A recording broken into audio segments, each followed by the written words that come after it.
عليكم ورحمة الله وبركاته. الحمد لله الحمد لله الحمد لله والصلاة والسلام على رسول الله. أما بعد فقد قال الله تعالى في شأن حبيبه في القرآن العظيم: بسم الله الرحمن الرحيم. إن الله وملائكته يصلون على النبي يا أيها الذين آمنوا صلوا عليه وسلموا تسليما. اللهم صل على سيدنا محمد وعلى آله وصحبه وسلم. بسم الله الرحمن الرحيم. رب اشرح لي صدري ويسر لي أمري واحلل عقدة من لساني يفقهوا قولي. رب اشرح لي صدري ويسر لي أمري واحلل عقدة من لساني يفقهوا قولي. رب اشرح لي صدري ويسر لي أمري واحلل عقدة من لساني يفقهوا قولي. الصلاة والسلام عليك يا رسول الله. الصلاة والسلام عليك سيدي يا نبي الله. الصلاة والسلام عليك سيدي يا خير خلق الله. الصلاة والسلام عليك سيدي يا نور الله. الصلاة والسلام عليك سيدي يا رحمة للعالمين يا خاتم النبيين يا محمد رسول الله. ബഹുമാനികളായ മുഅ്മിനുകളെ, എൻ്റെ ശബ്ദം കേൾക്കുന്ന മുഅ്മിനാത്തുകളെ, മറ്റു എൻ്റെ പ്രിയപ്പെട്ട സഹോദരന്മാരെ, അല്ലാഹു സുബ്ഹാനഹു വ തആലയുടെ അപാരമായ അനുഗ്രഹമുണ്ട്. അവൻ തന്നെ അവന്റെ ഹബീബായ സല്ലല്ലാഹു സയ്യിദുനാ മുഹമ്മദ് റസൂലുള്ളാഹി സ്വല്ലല്ലാഹു അലൈഹി വസല്ലം തങ്ങളുടെ ഉത്തമ സമുദായത്തിൽ സൃഷ്ടിച്ചു. അൽഹംദുലില്ലാഹ്. മാത്രമല്ല അല്ലാഹു തആല കാമിലീങ്ങളായ ഔലിയാക്കൾ ശൈഖുനാ സുൽത്താനുൽ ഔലിയാ ഗൗസുൽ ആദം സയ്യിദ് മുഹയ്യിദ്ദീൻ അബ്ദുൽ ഖാദിർ ജീലാനി ഖദ്ദസല്ലാഹു സിർറഹുൽ അസീസ്, شيخنا سلطان الهند سيد خواجہ معین الدین حسن زندر چشتی الجمیلی، شيخنا محی الدین بن അറബി ഖദ്ദസല്ലാഹു അസ്റാറഹു പോലെയുള്ള മഹത്തുക്കളുടെ നിസ്ബത്ത് തന്ന് ബന്ധം തന്ന് അല്ലാഹു തആല നമ്മെ അനുഗ്രഹിക്കുകയുണ്ടായി. അൽഹംദുലില്ലാഹ്. സഹോദരന്മാരെ, കഴിഞ്ഞ ക്ലാസ്സുകളിൽ നാം സുന്നത്ത് ജമാഅത്തിന്റെ അഖീദയെ സംബന്ധിച്ച് സംസാരിച്ചു. അഹ്ലു സുന്നത്ത് വൽ ജമാഅത്തിന്റെ അഖീദ എന്താണ് എന്നത് തന്നെയാണ് നാം വിവരിച്ചത്. ശൈഖുന നൂറുൽ മശായിഖ് സയ്യിദ് അഹ്മദ് മുഹയ്യിദ്ദീൻ നൂരി ഷാഹ് ജീലാനി മഹാനവറുകൾ നമുക്ക് കൊണ്ടുവന്ന ഈ ത്വരീഖത്തിന്റെ അഖീദ, അതിന്റെ വിശ്വാസങ്ങളും ആദർശങ്ങളും ആശയങ്ങളും അഹ്ലു സുന്നത്ത് വൽ ജമാഅത്തിന്റെ ആദർശം തന്നെയാണ് എന്ന് നാം ഒരാവർത്തി കഴിഞ്ഞ ക്ലാസ്സിലായി മനസ്സിലാക്കി.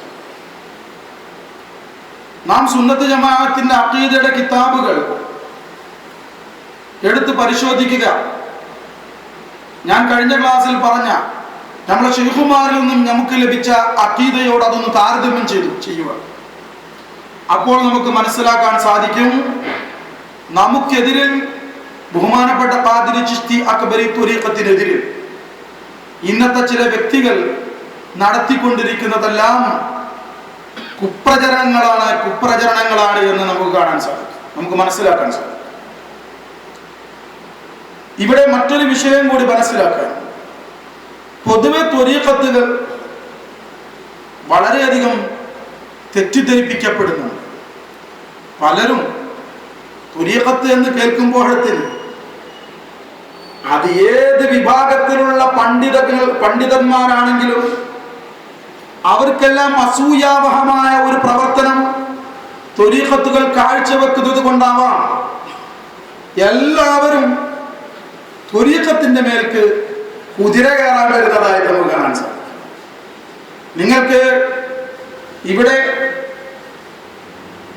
തെറ്റിദ്ധരിപ്പിക്കപ്പെടുന്ന ത്വരീഖത്ത് പ്രസ്ഥാനങ്ങൾ എന്നുള്ള ഒരു ഫ്ലെക്സ് വെക്കാൻ തന്നെ കാരണം അതിലേക്ക് നിങ്ങളെ ശ്രദ്ധ ഊന്നിക്കാൻ വേണ്ടിയിട്ടാണ്. എന്തുകൊണ്ടാണ് അങ്ങനെ ഒരു ഫ്ലെക്സ് വെച്ചത്? ഞാൻ പറഞ്ഞുകൊണ്ട് തന്നെ വെപ്പിച്ചത് തെറ്റിദ്ധരിപ്പിക്കപ്പെടുന്ന ത്വരീഖത്ത് പ്രസ്ഥാനം. ഇത് പറയാൻ കാരണം ഞാൻ പല പ്രസംഗങ്ങളും സീഡികളിലായി കേൾക്കുകയില്ല. മുജാഹിദ് പ്രസ്ഥാനത്തെ പോലെ പല പ്രസ്ഥാനങ്ങൾ ത്വരീഖത്തിന്റെ ആചാര്യന്മാരെ പറ്റി സിന്ദീഖുകളാണ് എന്നും അവർ കാഫിറുകളാണ് എന്ന് പോലും പറയുകയില്ല. ഹുസൈൻ സലഫിയുടെ പ്രസംഗത്തിൽ അയാൾ പറയുന്നത് കേട്ടാൽ അത്ഭുതം തോന്നി. അയാളുടെ മനസ്സിലാക്കലിൽ അയാളുടെ വിവരണങ്ങളിൽ ത്വരീഖത്ത് എന്ന് പറയുന്നത് ഇസ്ലാം മതത്തിന് സമാന്തരമായി വന്ന മറ്റൊരു മതമാണ് പോലും, മറ്റൊരു മതമായിട്ടാണ് അവർ കണക്കാക്കുന്നത്. ഇസ്ലാമിനോട് പോരടിക്കാൻ വേണ്ടി വരുന്ന മറ്റൊരു മതം, ആ നിലക്കാണ്. അതാണ് വളരെ മോശമായിട്ടാണ് അവർ ചിത്രീകരിക്കുന്നത്. മഹാനായ ഇബ്നു അറബി തങ്ങൾ, നമ്മുടെ ശൈഖ് അവറുകൾ ശൈഖുൽ അക്ബർ ഇബ്നു അറബി തങ്ങളുടെ പരിശുദ്ധ ജീവിതവും മറ്റും നമുക്കറിയാം. നാം ഒരു കാര്യം മനസ്സിലാക്കണം. ഒരു ഭാഗത്ത് ഇബ്നു അറബി തങ്ങളെയൊക്കെ ഷെയ്ഖ് മുഹീദ്ദീൻ അബ്ദുൽ ഖാദിർ ജീലാനി എന്നവരെയും ഷെയ്ഖ് നക്ഷബന്ദി എന്നവരെയും സുഹ്റവർദി എന്നവരെയും മറ്റു മഹാന്മാരെയും ശ്രീ ശങ്കരാചാര്യരുടെയും സ്വാമി വിവേകാനന്ദന്റെയും അദ്വൈത സിദ്ധാന്തം കൊണ്ടുവന്നവരാണ് എന്ന് ജനങ്ങളെ തെറ്റിദ്ധരിപ്പിക്കുന്ന ഒരവസ്ഥ ഇവരുടെ പ്രസംഗങ്ങളിൽ നിന്നും നമുക്ക് കേൾക്കാൻ സാധിക്കും. ഇബ്നു അറബി തങ്ങളൊക്കെ വളരെ തെറ്റിദ്ധരിപ്പിക്കപ്പെടുന്ന ഒരു മഹാനാണ്. കാരണം മഹാനവരുകളെ സംബന്ധിച്ച് അവരുടെ എതിരാളികൾ, അന്ന് ഷെയ്ഖ് അവർക്ക് എതിരെ നിന്നിരുന്ന ആളുകൾ, ശേഷം അവരെ ഫോളോ ചെയ്തുകൊണ്ടിരിക്കുന്ന ആളുകൾ ഇബ്നു അറബി തങ്ങളെ സംബന്ധിച്ച് വളരെ മോശമായതൊക്കെ അദ്ദേഹത്തിന്റെ പേരിൽ എന്ന വണ്ണം അദ്ദേഹത്തിന്റെ കിതാബിൽ തന്നെ, അദ്ദേഹത്തിന്റെ ഗ്രന്ഥങ്ങളിൽ തന്നെ തിരുകി കയറ്റിയിട്ടുണ്ട്. ഉദാഹരണമായിട്ട് പട്ടിയും പന്നിയും ഒക്കെ ഞങ്ങളുടെ ഇലാഹ് തന്നെയാണ് എന്നൊക്കെ അദ്ദേഹം പറഞ്ഞതായി പ്രചരിപ്പിക്കപ്പെടുന്നത് ഇതുപോലെയുള്ള അദ്ദേഹത്തിന്റെ എതിരാളികൾ കെട്ടിച്ചമച്ചത്. ഇങ്ങനെയുള്ള കുറെ വാറോലകൾ വായിച്ചുകൊണ്ട് ഇതാണ് ത്വരീഖത്ത് എന്ന് തെറ്റിദ്ധരിപ്പിക്കപ്പെടും. ഞാൻ പറഞ്ഞു വന്നത്, കഴിഞ്ഞ ക്ലാസ്സിൽ എന്റെ അടുക്കൽ നിന്നും നിങ്ങൾ കേട്ട സുന്നത്ത് ജമാഅത്തിന്റെ അഖീദകൾ, വിശ്വാസ ആദർശങ്ങൾ, ഇത് എന്റെ സ്വന്തം വകയല്ല. ഇത് ഷെയ്ഖ് മുഹീദ്ദീൻ അറബി തങ്ങളുടെയും ഷെയ്ഖ് ഔസുൽ ആലം മുഹീദ്ദീൻ അബ്ദുൽ ഖാദിർ ജീലാനി എന്നവരുടെയും ഷെയ്ഖ് സുൽത്താൻ ഹിന്ദ് സയ്യിദ് ഖാജ മൊയ്നുദ്ദീൻ ചിശ്തി അജ്മീരി എന്നവരുടെയൊക്കെ വിശ്വാസങ്ങളും ആദർശങ്ങളുമാണ്. എന്റെ സ്വന്തമല്ല. അത് വായിച്ച, അത് കേട്ട ഒരു വ്യക്തിയും ഒരിക്കലും തെറ്റിദ്ധരിക്കുകയില്ല നമ്മുടെ ശൈഖുമാർക്ക്, പ്രത്യേകിച്ച് മുഹീദ്ദീൻ അറബി തങ്ങൾക്ക് അദ്വൈതവാദമുണ്ട് എന്ന് ഒരിക്കലും തെറ്റിദ്ധരിക്കില്ല. ആ പ്രസംഗം, ആ ക്ലാസ് കേട്ടവർക്കറിയാം നമ്മൾ ശരിക്കും സുന്നത്ത് ജമാഅത്തിന്റെ അഖീദയിലാണ് തൗഹീദിനെ സ്ഥിരപ്പെടുത്തിയത്. ഒരിക്കലും സൃഷ്ടികളെ നിഷേധിക്കാത്ത വിധത്തിലുള്ള ഒരു അധ്യാപനമാണ് നമ്മുടെ ശൈഖുമാരിൽ നിന്നും കിട്ടിയിട്ടുള്ളത്. ഇവരൊക്കെ പറയുന്നത് തെറ്റിദ്ധരിപ്പിക്കപ്പെടാ, ജനങ്ങളെ നമ്മൾ വഞ്ചിക്കുകയാണ്. അതായത് തുടക്കത്തിൽ ഇവർ ഇതൊക്കെ പറയും, കുറച്ച് കഴിഞ്ഞാൽ അങ്ങ് ഉള്ളിൽ പോയിട്ട് തൗഹീദിന്റെ ചെപ്പ് തുറക്കുമ്പോഴത്രേ നമ്മുടെ അദ്വൈതൊക്കെ പുറത്തു വരും. ഒരു കാര്യം മനസ്സിലാക്കണം, ശൈഖുനാ നൂറുൽ മശായിഖ് ഖദ്ദസല്ലാഹു സിർറഹുൽ അസീസ് നമ്മിലേക്ക് തന്നിട്ടുള്ള ഏതുവരെയുള്ള അസ്റാറിന്റെ ഇൽമുകളായാലും രഹസ്യജ്ഞാനങ്ങളായാലും പരസ്യജ്ഞാനങ്ങളായാലും അതൊന്നും ഞാൻ നിങ്ങളുടെ മുന്നിൽ സമർപ്പിച്ച അഹ്ലുസുന്നത്തി വൽ ജമാഅത്തിന്റെ അഖീദയുടെ അഖീദയുടെയും ആദർശത്തിന്റെയും വിശ്വാസങ്ങളുടെയും എതിരായിട്ടുള്ളതോ അല്ലെങ്കിൽ അതിൽ നിന്ന് അണുകിട വ്യതിചലിക്കുന്നതോ അല്ല. എവിടേക്ക് എത്തിയിട്ടുണ്ടെങ്കിലും അവിടെ എന്തുണ്ടായിരിക്കും? നമ്മൾ ഈ ബേസിലെ പോവുകയുള്ളൂ. എവിടെ എത്തിയാലും ശരി, നിങ്ങളൊന്ന് ചിന്തിച്ചു നോക്കുക. നിഷ്പക്ഷമായിട്ട് എല്ലാം അല്ലാഹുവാണ് എന്ന് പറയുന്ന ഒരു ത്വരീഖത്തിന് എങ്ങനെ നിസ്കരിക്കാൻ സാധിക്കും? എങ്ങനെ നോമ്പ് നോക്കാൻ സാധിക്കും? നമ്മുടെ ത്വരീഖത്ത് അങ്ങനത്തെ ത്വരീഖത്ത് അല്ല. ഈ ത്വരീഖത്തുകളെ മൊത്തമായിട്ട് നിങ്ങൾ വിമർശിക്കുകയാണെങ്കിൽ അത് കൊടും തെറ്റ്. അതിൽ നിന്നുള്ള കള്ളനാണയങ്ങളെ വിവരിക്കുന്നതെങ്കിൽ അത് വ്യക്തമായിട്ട് എടുത്തു പറയേണ്ടിയിരിക്കും. ഇവരുടെ കള്ളത്താപ്പുകൾ അതിൽ നിന്ന് തന്നെ മനസ്സിലാക്കാൻ സാധിക്കും. സഹോദരന്മാരെടുത്ത് പറഞ്ഞു വരുന്നത്, നമ്മുടെ സിൽസിലകളെ പോലും ഇവർ പറയുന്ന രഹസ്യജ്ഞാനങ്ങൾ ഇല്ല എന്നാണ്. അല്ലാഹു റസൂല് എല്ലാവർക്കും വിളമ്പുന്ന കാര്യങ്ങളെ വിളമ്പിയിട്ടുള്ളൂ. പുതിയ ഒരു വിളമ്പൽ ആർക്കും കൊടുത്തിട്ടില്ല. പ്രത്യേക സഹാബാക്കൾക്ക് പോലും പ്രത്യേക ഇൽമൊന്നും ഇല്ല. എല്ലാവരും കൊടുത്തിട്ടുള്ള എന്നൊരു പ്രഖ്യാപനം ഒക്കെ ഞാൻ പയ്യെ വിവരിക്കുന്നുണ്ട്. മറ്റൊന്ന്, നമ്മൾ സിൽസിലകൾ പറയും, എനിക്ക് എൻ്റെ ഷെയ്ഖ്, അദ്ദേഹത്തിന്റെ ഷെയ്ഖ്, അങ്ങനെ റസൂൽ വരെയുള്ള സിൽസില പറഞ്ഞിട്ട് അവർ പറയുന്നത് എന്താണ്?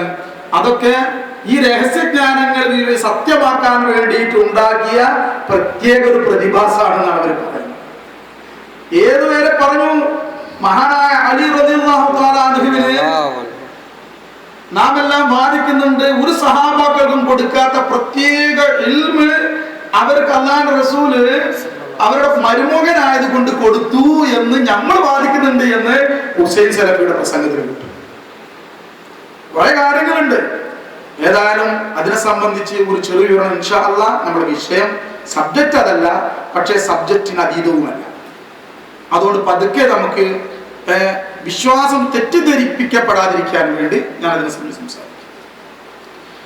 ശരി, നമ്മൾ കഴിഞ്ഞ ക്ലാസ്സിൽ അള്ളാഹുവിന്റെ വിശ്വാസത്തെ സംബന്ധിച്ച് സംസാരിച്ചു. വിശ്വാസാദർശങ്ങളെ സംബന്ധിച്ച് സംസാരിക്കുമ്പോൾ ഒരു കാര്യം നമ്മൾ മനസ്സിലാക്കണം.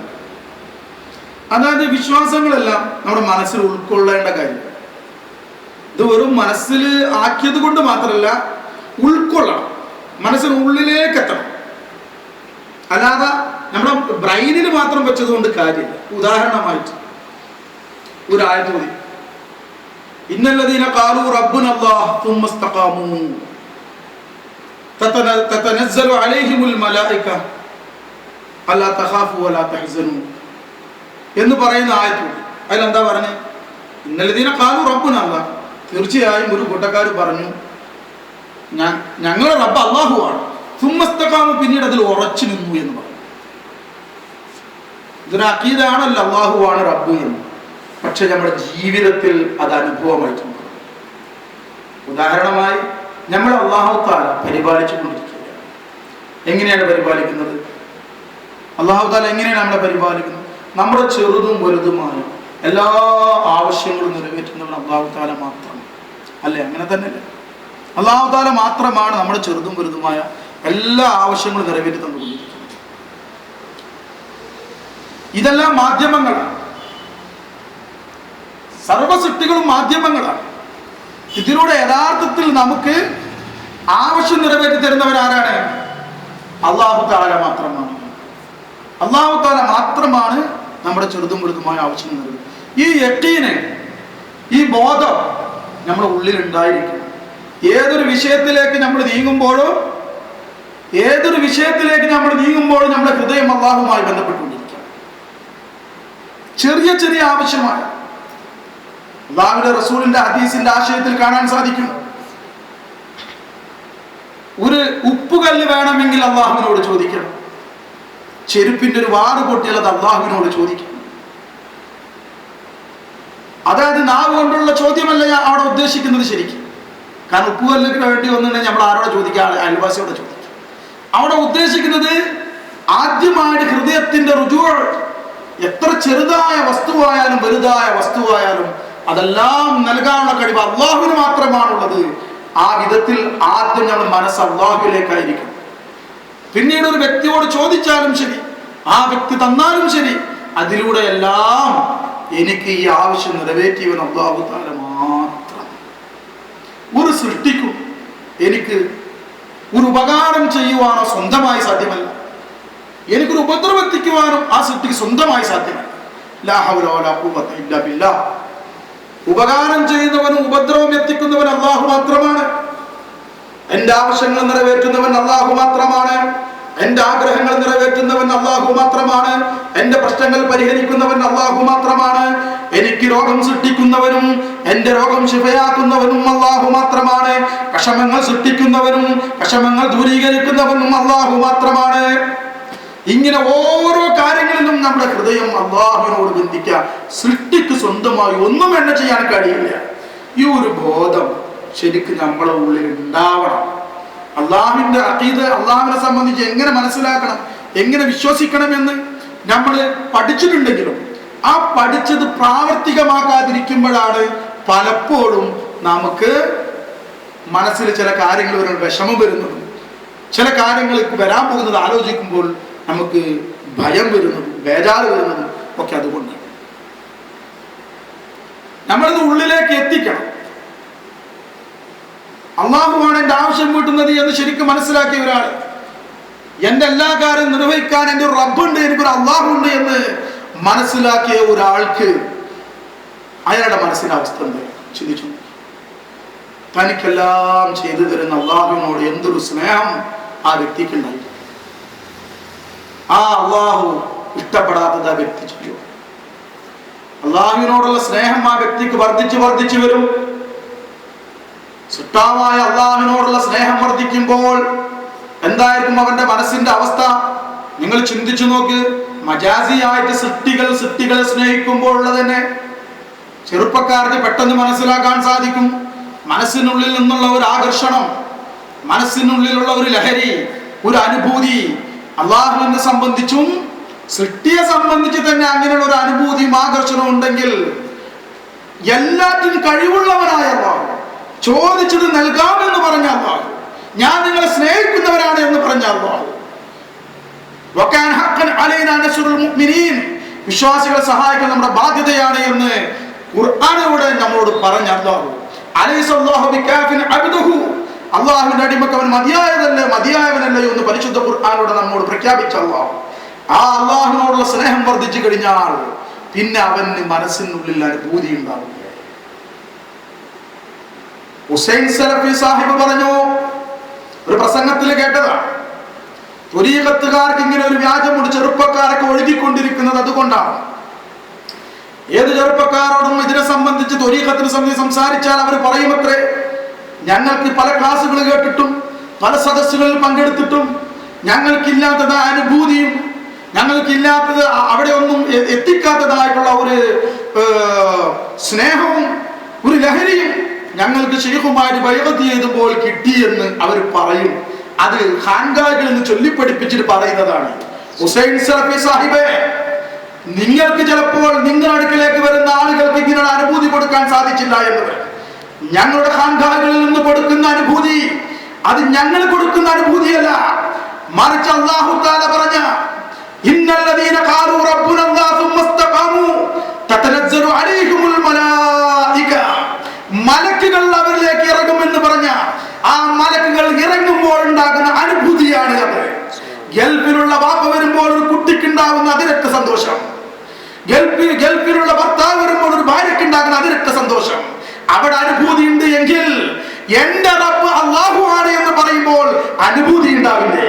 നിങ്ങൾ എത്ര തൗഹീദ് കൊട്ടിഘോഷിച്ചാലും ശരി, തൗഹീദ് ഉള്ളിലേക്ക് ഇറങ്ങാത്ത കാലത്തോളം, മഹാന്മാരായ തൗഹീദിനെ എത്തിച്ചുകൊണ്ട് മറ്റുള്ളവരിലേക്ക് എത്തിക്കുന്നതായ അല്ലാഹുവിന്റെ ഔലിയാക്കളുടെ പാദസേവ ചെയ്യാത്ത കാലത്തോളം നിങ്ങൾക്ക് അനുഭൂതി അന്യമാണ്. ഗൾഫിലുള്ള പിതാവ് വരുമ്പോൾ അനുഭൂതി ഉണ്ട് എങ്കിൽ അള്ളാഹുവിന്റെ മാലാഖമാർ ഇറങ്ങുമ്പോൾ അനുഭൂതി ഉണ്ടാവില്ല. നിങ്ങൾക്കില്ല എങ്കിൽ നിങ്ങൾ എന്തിന് നിഷേധിക്കണം? അന്നാസു അഅദാഉ മാ ജഹിലു, ജനങ്ങൾ അറിയാത്തതിന്റെ ശത്രുക്കളാണ്. അത് തന്നെയാണ് അവിടെ കണ്ടത്. നിങ്ങൾക്കില്ല, അതുകൊണ്ട് മറ്റുള്ളവർക്കില്ല എന്ന് പറയുന്നത് എന്തിനാ? പരിശുദ്ധ ഖുർആൻ പറഞ്ഞിട്ടുണ്ട്, ലഹുമുൽ ബുശ്റാ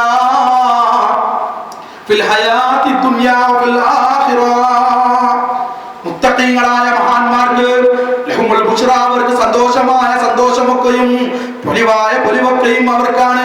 ഫിൽ ഹയാത്തി ദുനിയാ വൽ ആഖിറ, ഈ ദുനിയാവിലെ ജീവിതത്തിലും ആഖിറത്തിലെ ദുനിയാവിലെ ജീവിതത്തിലും നിങ്ങൾ അങ്ങനെ പറഞ്ഞ് ഒഴിവാകേണ്ട, അത് ആഖിറത്തിലാണെന്ന് പറയണ്ട. ഖുർആൻ പറയുകയാണ് ദുനിയാവിൽ ആ സന്തോഷം ഉണ്ടാകും. ആ സന്തോഷം കൊണ്ട് അവിടെ നിന്ന് അങ്ങോട്ട് പോവാത്തത്, അല്ലാതെ അവിടെ വേറെ പുതിയൊന്നും പഠിപ്പിച്ചു കൊടുത്തിട്ടൊന്നല്ല.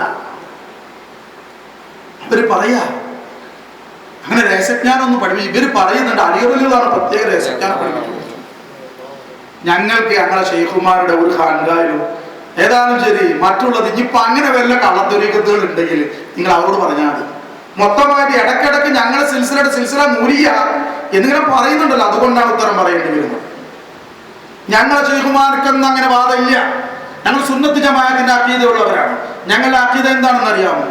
ഖുലഫാക്കളിൽ സിട്ടികൾ അമ്പിയാക്കൾക്ക് ശേഷം ഏറ്റവും ശ്രേഷ്ഠർ സയ്യിദുനാ ഖലീഫത്തു റസൂലില്ലാഹ് ഇമാം അബൂബക്കർ സിദ്ദീഖ് റളിയല്ലാഹു, അതിനുശേഷം ഉമർ അൽ ഫാറൂഖ് ഇബ്നു ഖത്താബ് റളിയല്ലാഹു, അതിനുശേഷം ഉസ്മാൻ ഇബ്നു അഫ്ഫാൻ റളിയല്ലാഹു തആല, അതിനുശേഷമാണ് സയ്യിദുനാ അമീറുൽ മുഅ്മിനീൻ വശൈഖുനാ വഇമാമുനാ അലി മുർത്തദ റളിയല്ലാഹു തആല.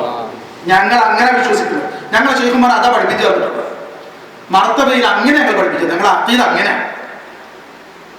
പിന്നെ നിങ്ങൾ പറഞ്ഞു അലി റളിയല്ലാഹു അൻഹു പ്രത്യേകമായി പഠിപ്പിച്ചത് വാദമുണ്ട്. ഞങ്ങൾക്ക് അങ്ങനത്തെ ഒരു വാദവുമില്ല, ഒരു വിളവാദവുമില്ല, ഒരു വാദവും ഞങ്ങൾക്കില്ല. അബൂബക്കർ സിദ്ദീഖ് റളിയല്ലാഹു അൻഹു പഠിപ്പിച്ചു കൊടുക്കാത്ത ഒരു ഇൽമ അലി റളിയല്ലാഹു അൻഹു പഠിപ്പിച്ചു കൊടുത്തത് ഞങ്ങൾക്ക് വാദില്ല. ഉമർ ഫാറൂഖ് റളിയല്ലാഹു അൻഹു പഠിപ്പിച്ചു കൊടുക്കാത്ത ഒരു ഇൽമ അലി റളിയല്ലാഹു അൻഹു പഠിപ്പിച്ചു കൊടുത്തിട്ടുണ്ട് എന്ന് ഞങ്ങൾക്കൊരു വാദമില്ല. നിങ്ങളെ ഒരു വാദം ഉണ്ടെന്ന് പറഞ്ഞ് പരത്തൊന്നും വേണ്ട. ഞങ്ങൾക്ക് അങ്ങനെ ഒരു വാദം ഇല്ല. പക്ഷേ സഹാബാക്കൾക്ക് അതിന് ആയത്തുകൊണ്ട് എന്താണെന്ന് അള്ളാഹുവിന്റെ പരിശുദ്ധ ഖുർആനിലൂടെ അള്ളാഹു തആല പറഞ്ഞൊരു ആയത്തുണ്ട്. എന്താ ആയത്ത്? നബിയെ തങ്ങൾക്ക് എത്തിച്ചു കൊടുത്തതെല്ലാം ജനങ്ങൾക്ക് എത്തിച്ചു കൊടുക്കുക. തങ്ങൾ അത് എത്തിച്ചു കൊടുത്തിട്ടില്ലെങ്കിൽ താങ്കൾ ഈ ദീനിനെ, ഞാൻ തന്ന സന്ദേശത്തെ പൂർണ്ണമായി എത്തിച്ചു കൊടുക്കുക എന്ന് ആവില്ല. എത്തിച്ചു കൊടുക്കുന്നവന് ആവില്ല. തങ്ങൾ എത്തിച്ചു കൊടുക്കുക, ജനങ്ങളെ തൊട്ട് അള്ളാഹു തആല തങ്ങൾ സംരക്ഷിക്കും. ഇങ്ങനെ ഒരു ആയത്തിങ്ങനെ കുറെ ഓതണ്ട. നിങ്ങൾ ആശയം മനസ്സിലാക്കാൻ വേണ്ടി ഞാൻ പറയാണ്. പൊതുജനങ്ങളായിരുന്നു കുറെ അറബി പറഞ്ഞത് കൊണ്ടല്ല, ഇത് ശരിക്കും മനസ്സിലാക്കും. ഇത് പറഞ്ഞിട്ട് റസൂലുള്ളാഹി സ്വല്ലല്ലാഹു അലൈഹി വസല്ലം തങ്ങള് എല്ലാവർക്കും എത്തിച്ചു കൊടുക്കുന്നല്ല പറഞ്ഞിട്ടുള്ള അള്ളാഹു തആല പറഞ്ഞത്. പിന്നെ എങ്ങനെയാണ് അലി റളിയല്ലാഹു അൻഹു പ്രത്യേക ഇൽമ എത്തിച്ചു കൊടുക്കുന്നത്? ആരെയാണ് ഈ വഞ്ചിക്കുന്നത്? ആരെയാണ് വഞ്ചിക്കുന്നത്? ഞാനൊരു അധ്യാപകനാണ്. അധ്യാപക വൃത്തി ചെയ്യുന്ന എല്ലാവർക്കും ഏകദേശം അറിയാൻ പറ്റും. ജലീൽ ഉസ്താദിന് അറിയാൻ പറ്റും. നിങ്ങൾ ഉറുദു അധ്യാപകനല്ലേ? ഞാൻ പോട്ടൂര്, ആനക്കര അടുത്ത് പോട്ടൂരുള്ള മോഡേൺ ഹയർ സെക്കൻഡറി സ്കൂളിലുള്ള ഹൈസ്കൂളിലും ഹയർ സെക്കൻഡറിയിലും കൂടി പഠിപ്പിക്കുന്ന അധ്യാപകനാണ്. ഞങ്ങളൊക്കെ SSLC ആകുമ്പോൾ കുട്ടികളുടെ ബുദ്ധിയുടെ കഥലനുസരിച്ചിട്ട് average, below average, above average അല്ലേ, അങ്ങനെ തരംതിരിക്കും. നമ്മൾക്ക് തന്നെ സിലബസ്, നമ്മുടെ പോർഷന് എല്ലാവർക്കും എത്തിച്ചു കൊടുക്കാനുള്ളതാണ്. എല്ലാ കുട്ടികളും എത്തിച്ചു കൊടുക്കണം. പക്ഷെ നമ്മൾ SSLCക്ക് വിജയിപ്പിക്കാൻ വേണ്ടിയിട്ടാണ് അത് ചെയ്യുന്നത്. കാരണം എബോ ആവറേജ് ആയ കുട്ടിക്ക് പഠിപ്പിച്ചു കൊടുക്കുന്ന കാര്യങ്ങൾ ബിലോ ആവറേജ് ആയ ഓർമ്മശക്തി കുറഞ്ഞ, IQ കുറഞ്ഞ ആ കുട്ടിക്ക് നമ്മളൊന്നാ കോരി കൊടുത്തിട്ടുണ്ടെങ്കിൽ അവൻ വിജയിക്കില്ല, അവർക്ക് ഉൾക്കൊള്ളാൻ പറ്റില്ല. അതുകൊണ്ട് നമ്മൾ ക്യാമ്പിനൊക്കെ എന്ത് ചെയ്യും? ബിലോ ആവറേജിന് പ്രത്യേകമായി വിജയിക്കാനുള്ള അവന് പറ്റുന്ന വിധത്തിൽ, അവരെ മനസ്സിലാക്കുന്ന വിധത്തിൽ കുറച്ച് ആ കുട്ടികളെ തിരഞ്ഞെടുത്ത് അവർക്ക് കൊടുക്കും. ആവറേജിന് വേറെ ക്ലാസ് കൊടുക്കും. എബോ ആവറേജിന് അവർക്ക് ഉൾക്കൊള്ളാൻ പറ്റുന്ന കൂടുതൽ വിഷയങ്ങൾ അവർ പഠിപ്പിച്ചു. ഇതുകൊണ്ട് SSLCക്ക് അവരോട് അനീതി ചെയ്തു നീതി ചെയ്തു മനസ്സിലാക്കണം. അത് നീതിയാണ് ചെയ്തിട്ടുള്ളൂ, അനീതി അല്ല ചെയ്തത്. നമ്മൾ വീട്ടിൽക്കൊരു പാത്രം ബിരിയാണി കിട്ടിയിട്ടുണ്ടെങ്കിൽ ഓരോരുത്തർക്കും ഓരോ പ്ലേറ്റ് കൊടുക്കും. 6 മാസമായ കുട്ടിക്ക് അവർക്ക് ഒരു പ്ലേറ്റ് ബിരിയാണി കൊടുക്കും. നീതി കാണിക്കാന്ന് പറഞ്ഞിട്ട് അങ്ങനെയല്ല. എന്നതുപ്പ് നമ്മൾക്ക് ബുദ്ധി കൊണ്ട് ഉൾക്കൊള്ളാൻ വേണ്ടി പറയാം. ഇതുപോലെ തന്നെ അള്ളാഹുവിന്റെ റസൂലിന്റെ സന്നിധിയിൽ അഹ്റാബികൾ വന്നിരുന്നു. അവർ ചോദിച്ചിരുന്നു, അവർക്കും എൽമ നൽകിയിരുന്നു അല്ലാഹുവിന്റെ റസൂല്. പക്ഷേ അബൂബക്കർ സിദ്ദീഖ് റളിയല്ലാഹു അൻഹു നൽകിയിരുന്നു എൽമ. രണ്ടും അവരുടെ ഓരോരുത്തരുടെയും ഐക്യം അനുസരിച്ച്, ഓരോരുത്തരുടെയും ബുദ്ധിയുടെ ഖദറനുസരിച്ചായിരുന്നു അല്ലാഹുവിന്റെ റസൂൽ നൽകിയിരുന്നത്. അലി റളിയല്ലാഹു അൻഹു ഉന്നതമായ ഓർമ്മശക്തിയും ബുദ്ധിശക്തിയും അല്ലാഹു തആല നൽകിയിരുന്നു. ഖുലഫാ റാഷിദീങ്ങൾക്ക് മൊത്തം നൽകിയിരുന്നു, പല സഹാബാക്കൾക്കും നൽകിയിരുന്നു. ഉദാഹരണം ഞാൻ പറഞ്ഞ മഹാനായ ഇബ്നു അബ്ബാസ് റളിയല്ലാഹു അൻഹു ചരിത്രത്തിലുണ്ട്. അല്ലാഹു റസൂലിനെ കൂടെ വളരെ കുറഞ്ഞ കാലം റസൂലുള്ളാഹിയുടെ സാഹസികൾ കുട്ടിയായിരുന്നു അദ്ദേഹം. പക്ഷെ ഇബ്നു അബ്ബാസ് റളിയല്ലാഹു അൻഹു ഉമർ ഫാറൂഖ് റളിയല്ലാഹു അൻഹു ഭരണകാലത്ത് പ്രത്യേക ശൂര കൂടുമ്പോൾ എന്ത് ചെയ്യും? ഉമർ ഫാറൂഖ് റളിയല്ലാഹു തആല ഇബ്നു അബ്ബാസ് റളിയല്ലാഹു അൻഹു വിളിക്കും. വലിയ ആൾക്കാരുടെ ഗൗരവമായ സദസ്സിൽ ബദരീങ്ങളൊക്കെ പങ്കെടുക്കുന്ന സദസ്സിലാണ് വിളിക്കുക. അപ്പൊ ബദരീങ്ങളെ ചില സഹാബാക്കൾക്ക് ഉണ്ടായി തോന്നിയിരുന്നു, എന്തിനാ ഈ കുട്ടി ബദരീങ്ങളിലൊന്നും പങ്കെടുത്ത ആളല്ല, ഞങ്ങളെ കൂടെ എന്തിനാ ഈ കുട്ടിയിൽ ഒരു ഉമർ റളിയല്ലാഹു തആല അൻഹു ഒരു ചോദ്യം ചോദിച്ചു. ഇദാ ജാഅ റസൂലുള്ളാഹി വൽ ഫത്ഹ് എന്ന് പറഞ്ഞ ആ ആയത്തിനോടനുബന്ധിച്ച് എന്താണ് നിങ്ങൾക്ക് പ്രത്യേകം ഉൾക്കൊണ്ടെന്നുള്ള ഓരോരുത്തരോട് ചോദിച്ചു. ഓരോരുത്തർ പറഞ്ഞു അത് ദീന് ഇനിയും ഉയർച്ച ഉണ്ടാവും, അങ്ങനെ ഓരോരോ ഇത് പറഞ്ഞു. ഇബ്നു അബ്ബാസ് റളിയല്ലാഹു അൻഹു ചോദിച്ചു, മോനെ നിന്റെ അഭിപ്രായം? അദ്ദേഹം പറഞ്ഞു അല്ലാഹുവിന്റെ റസൂൽ വഫാത്ത് തന്നെയാണ് അത് സൂചിപ്പിക്കുന്നത്. അപ്പൊ ഉമർ ഫാറൂഖ് റളിയല്ലാഹു അൻഹു ജനിക്കും, അത് തന്നെയാണ് മനസ്സിൽ വന്നത് എന്ന്. അപ്പൊ എന്ത് ഇവർക്കില്ലാത്ത ഇൽമ അവിടെ എത്തി.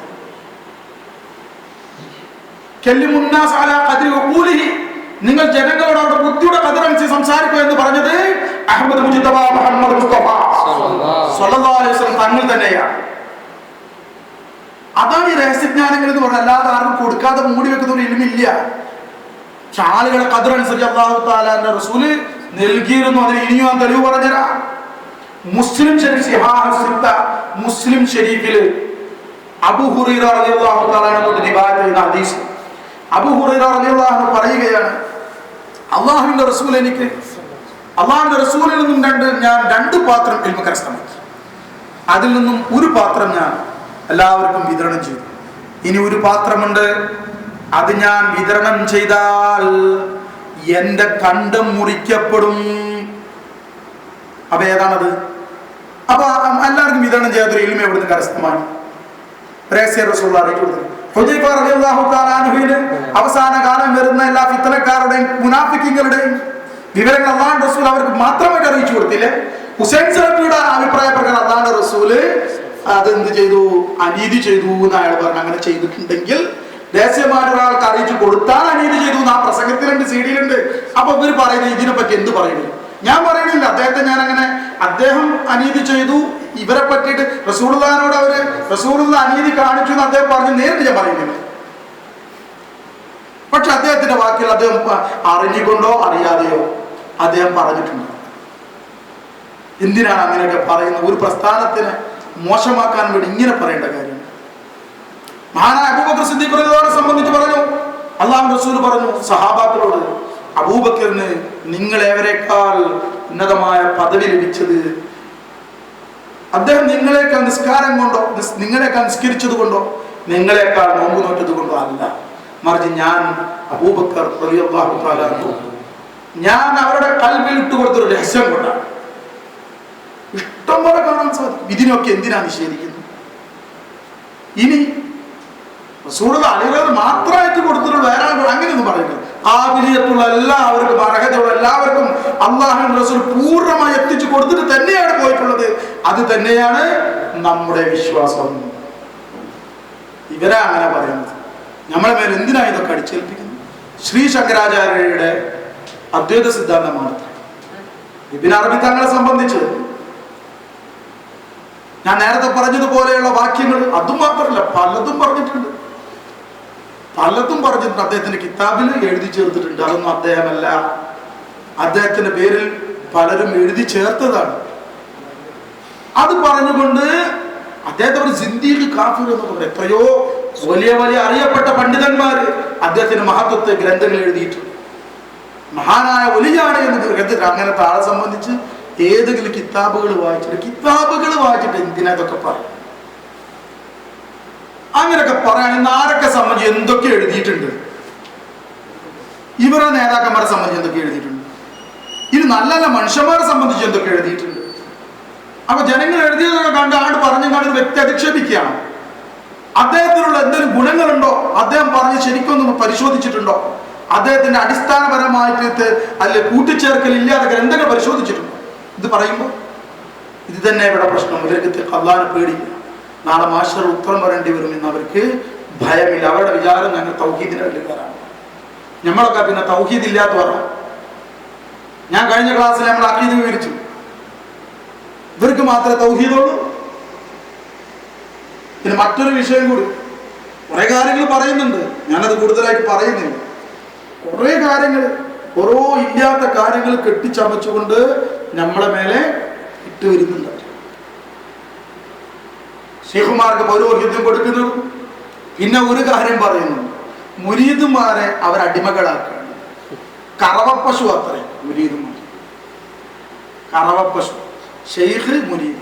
ഷെയ്ഖിന് പല പ്രമാണങ്ങളുണ്ട്. അതിൽപ്പെട്ടതാണ് വാറോല നിലത്ത് വീടൽ, സ്വപ്നം കാണൽ. ഇതൊക്കെ അവരുടെ പ്രമാണങ്ങളാണ്. മുരീദന്മാർക്ക് പലതും പറഞ്ഞ് പഠിപ്പിച്ചു കൊടുക്കുകയാണ്. ആദ്യം തന്നെ വരുമ്പോൾ പറയും, ഷെയ്ഖിനെ എതിർക്കാൻ പാടില്ല, ഷെയ്ഖിനെ എതിർക്കാൻ പാടില്ല, മയ്യത്ത് പോലെ കിടന്നോളണം എന്ന് കിതാബ് ഓതിയിട്ട് മൂപ്പര് ഇങ്ങനെ പറയുന്നു. കറവ പശുവാണ്. ആറോലാണ് പ്രമാണങ്ങൾ. ഞങ്ങളുടെ പ്രമാണങ്ങള് നിങ്ങൾ പറയുന്നതല്ല. നിങ്ങൾ പറയുന്ന അമ്പ്, അസ്ത്രം എവിടേക്കാ പോകുന്നത് എന്ന് നിങ്ങൾ ചിന്തിക്കണം. ഒരു വ്യക്തിയെ സംബന്ധിച്ച് അല്ലെങ്കിൽ വ്യക്തികളെ സംബന്ധിച്ച് അവർ ഇല്ലാത്ത കാര്യങ്ങൾ പറഞ്ഞു കഴിഞ്ഞാൽ നിങ്ങളിലേക്ക് തന്നെ മടങ്ങാം. അത് ഹദീസിന്റെ ഒരു തെളിവ്. ഞങ്ങളുടെ പ്രമാണങ്ങൾ പരിശുദ്ധ ഖുർആൻ, ഹദീസ്, തിരുസുന്നത്ത്